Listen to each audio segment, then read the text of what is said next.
Recently, we did a video on who controls the media. I think we did a really good job on that, and a lot of the response made it clear that independent media is becoming more important than ever. But after rewatching it, something's been bothering me, and I want to talk about that today. Not because I have answers, but because I'm concerned. I remember something like this from a long time ago. In the early 70s, there were independent publications, underground papers, posters, small presses focused on things like the war and social issues. They weren't polished, but they were human, and you usually knew who was behind them. As traditional media becomes more consolidated, more people are turning to independent voices, especially online. That makes sense, I do it too.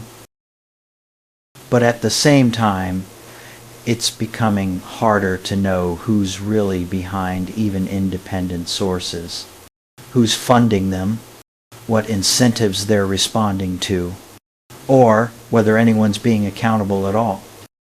And this worries me, even when I agree with what's being said. I've seen this before. Groups that start with thoughtful discussion slowly drift into more rigid thinking, not because people are bad, not because they're stupid. It happens because ideas start reinforcing each other. Disagreement quietly disappears, and certainty replaces curiosity. In the 1980s, I spent a lot of time reading online discussions early news groups. I mostly listened.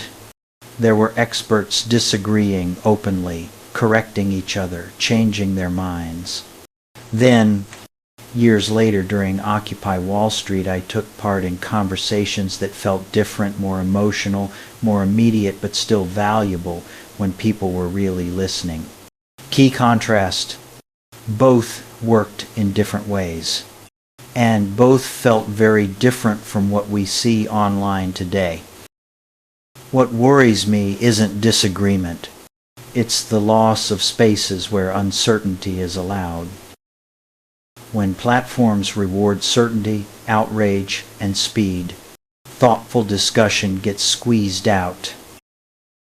And when that happens, even well-intentioned groups can slowly slide into more extreme positions without realizing it. So I don't want to tell anyone what to think here. I don't even know what the right solution is. What I want is to ask a question and maybe start a conversation.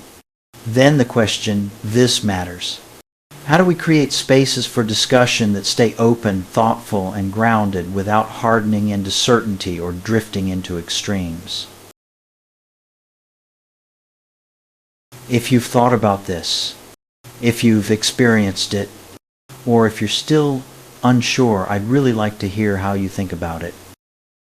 Because I think this problem matters, and I don't think any of us should try to solve it alone.